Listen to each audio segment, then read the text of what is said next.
Well, there's a lot of people up at 10 a.m. on a Sunday morning. I wonder why in the world y'all are here. My name is Lee Bennett Connor. I am the extract director, and I am thrilled to see all these happy, shiny faces. When this was offered, and I talked to people, it was just amazing to be able to pull Mr. Nimoy in and be able to talk about his life beyond Spock. But he's also done amazing other things as well. He's done In Search Of. He was in Mission Impossible. He has directed, many of you may or may not know, he directed 3 Men and a Baby and The Good Mother. He also has amazing, amazing art. So let's give a big round of applause to Mr. Leonard Nimoy.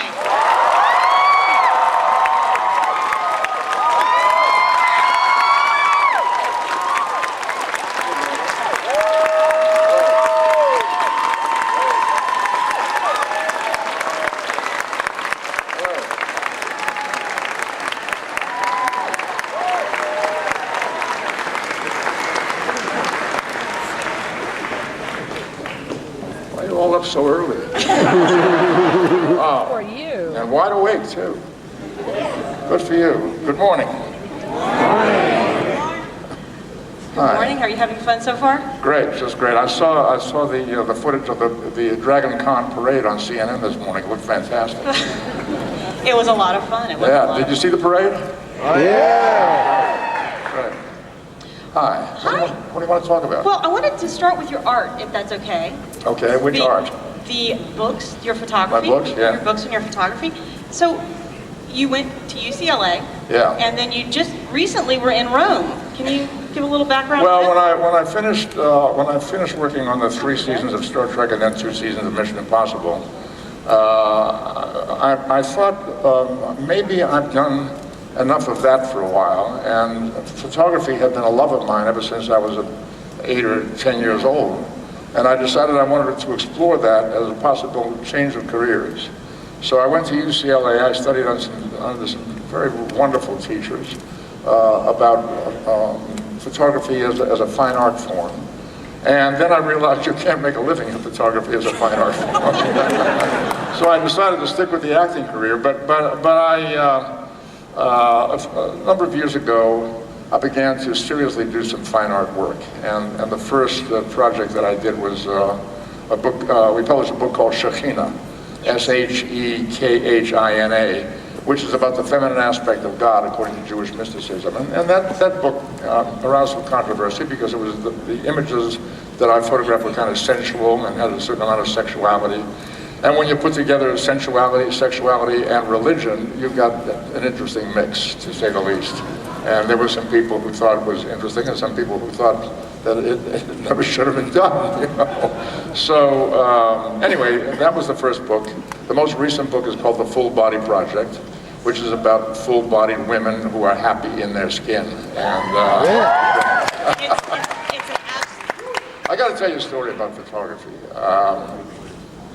A few months ago, my wife and I were at a theater event in Los Angeles, and when it was over, we were walking to the parking lot, and we were walking with Tom Hanks, who was there that night, and chatting on the way, and the young man recognized him and came running up with a camera and said, "Mr. Hanks, can I have my picture taken with you?"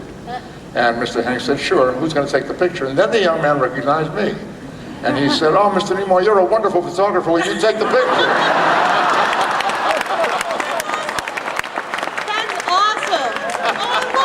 I loved it. I thought it was just great. I shot the picture of this young man with Tom Hanks, so he now has a picture of himself with Tom Hanks taken by Leonard Nimoy. Leonard Nimoy. That's amazing. Well, actually, I was with the Full Body Project. I thought that was just, I have it. If you have not seen the images, I cannot tell you how moving they are. They're absolutely beautiful, and yes, it's on his website. Again, that is leonardnimoyphotography.com. Right. But also through Amazon. With Shekhinah as well, you described it as an exploration of your own spirituality. How did you get to using those images? As you said, they were controversial, but how did you get to using those images? Well, this springs from a Star Trek story. The Shekhinah projects springs from Star Trek, or something that happened in Star Trek. When I was about 8 or 9 years old, sitting in a synagogue, raised in a Jewish family, sitting in a synagogue with my family during the high holidays. There came a moment during the service when the congregation is blessed by a group of gentlemen who are known as Kohanim. They are the members of the priestly tribe of the Jewish people. They get up to bless the congregation with a blessing that we know in English. It's in the Old and the New Testament. May the Lord bless you and keep you. May the Lord cause his countenance to shine upon you. May the Lord turn his graciousness unto you and grant you peace. Now, they were doing this in Hebrew, and the congregation is standing, and they're chanting it and shouting it fervently, almost like a revival meeting, loud and discordant and passionate. And my father said to me, "Don't look." Well, Wait, how old were you? I was about 9. Okay, I have a 10-year-old, and yeah, that's just the perfect way to go. Yeah, right. Looking right. around. You gotta do you would have to peek. The congregation got their eyes covered with their hands or their prayer shawls over their heads. And I saw that, but I thought, I've got to see what's going on here because there's something magical happening. And I peeked. And I saw these guys with their hands stretched to the congregation like that. It's magical. Every time I do that, flash bulbs go off. Look at that.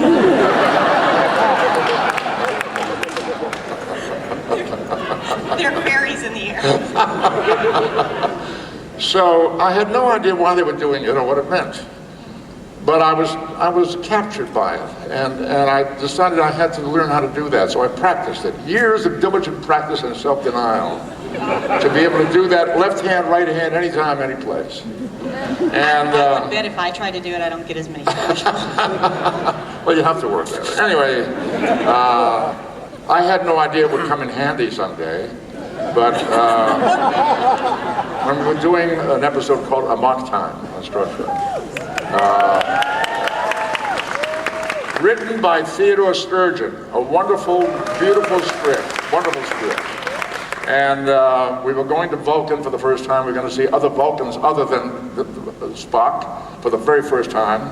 And I was hoping that we would build something into the Vulcan culture, the Vulcan mythology. And when we arrived on the planet, Captain Kirk and Dr. McCoy and Spock, we landed on the planet. Here comes a procession to meet us. Spock was going to be married. And the lady who's going to conduct the ceremony is Chipao, wonderful actress named Celia Lovsky, very regal and powerful. And we're supposed to meet, and she says, "Welcome home." And I say, "Whatever, thanks, it's nice to be here," or whatever. And I said to the director, "Maybe we should do something special that Vulcans do when they greet." He said, "What do you have in mind?" So I thought, maybe I could do that. And he had no idea what it was all about, but he said, "Okay, let's do that." So, well, the problem was that she hadn't spent the years of diligent practice and self-denial that I had. She had trouble doing it. But I thought, we've got to find a way to get this done. So we prepared her. She held her right hand with her left hidden from the camera, and she had it ready. So when I raised my hand, she was ready, and she raised hers, and that's how it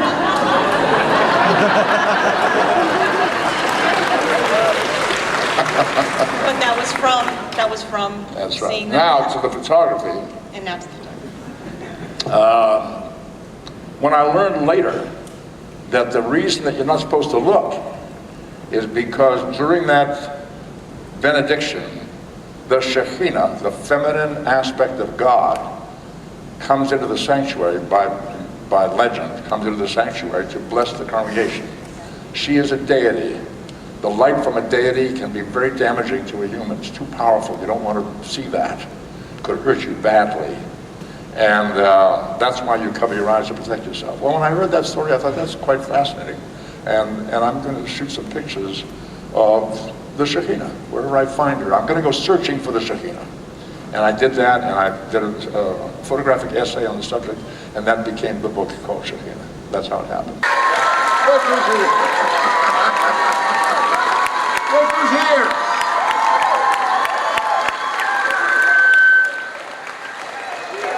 Was that you? I waited an appropriate length of time. Then I fell asleep and beyond Spock. Don't go anywhere, please. No, a pretty woman is always so beyond I'm now Spock. blushing. I've been listening. Yeah. There's no such thing as beyond Spock. Nothing could happen without Spock. So you're talking about your life. I am, Billy. But you've only started. You mean only started my life, or only started talking about it? Well, I think you were talking about it when you were born. Yeah, I'm here, and I'm going to talk about it. No, but I mean, you've got so many things to do in the future. Yeah. Life is interesting. Well, that's a That's a neutral word. You've got this wonderful wife. Yeah. So have you. I know. Same girl, too, by the way. Right. So you've got this wonderful marriage, and you've got the world by the tail. And you're about to do. You've traveled everywhere. Yes. You've gone all over the world. Yes. What do you like best? I like best talking about your horses. Well, what is beyond Spock? What is beyond Spock?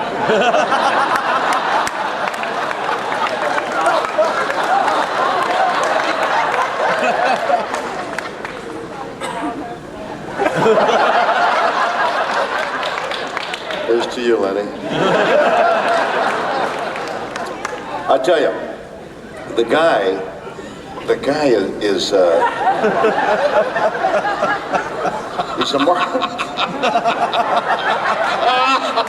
the guy is a marvelous human being.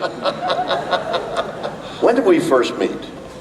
We first met in 1965. No. We were on a television show together. Yeah. What was the name of that thing? What was it? Man from Uncle. Man from Uncle. Yeah. But the strange thing is we never met. No, we were ships passing in the night. Yeah. We never worked in a scene together that I remember. No, I don't think. No, I would have remembered it. Yeah. But then we met on the set of Star Trek. You came to work on the second pilot, and a good thing you did too. we needed you. Jeffrey Hunter, who was a very good guy, had done the first pilot and it didn't sell. And then when they went to make the pilot again to do a new pilot, he was, for whatever reason, he was not available. And we needed a new Captain Kirk. And there you came. And I was really, really happy to see you because I knew of your terrific acting background, your theatrical background, your film and TV background, and I was relieved. Did you want to They said to me, should we hire Bill Shatner? I said, absolutely, hire Bill Shatner. No, I'm kidding. Funny, they said to me, should we keep Spock? Did you want to play in the second pilot? Did you want to play Spock? Yeah. Why? Well, steady work. Kids coming out. Home to buy. Bills to pay. What did you see in the character that you... Yeah, the character was potentially very interesting. We had not explored an awful lot of the first pilot. And in fact, we changed the look quite a bit from the first pilot to the second. See, the thing I remember most of all was you smiling in the first pilot. That's right. And I was directed to do that. Really? And what did they say? How do you get directed to smile? There was a moment where we see some leaves that are kind of trembling in the wind and putting out a strange kind of sound. And the director said to me, touch it and react to it. So I touched it, and this was my reaction. Subtle. And he said, no, enjoy it. He said, enjoy the fact that you enjoy it. So, smile. So I did. I did what I was being told. Who directed that again? We're not going to name names. Why not? He's dead. No. Very good director. Was he? Very good director. Except for that moment. Except for that moment. His name was Robert Butler, I think. Oh, yeah. And so there was that moment of an uncomfortable smile. There was also another strange moment where we were running, a group of us running across a scene, a set in a scene, and Gene Roddenberry was on the set, and he came to me and he said, Spock should have a limp. Why? I said, why? And he said, well, we want to get the sense that this is a continuation of a previous story, and Spock has been injured in a previous story. So I limped across the set. That's a story. And if you watch that episode carefully, you'll see.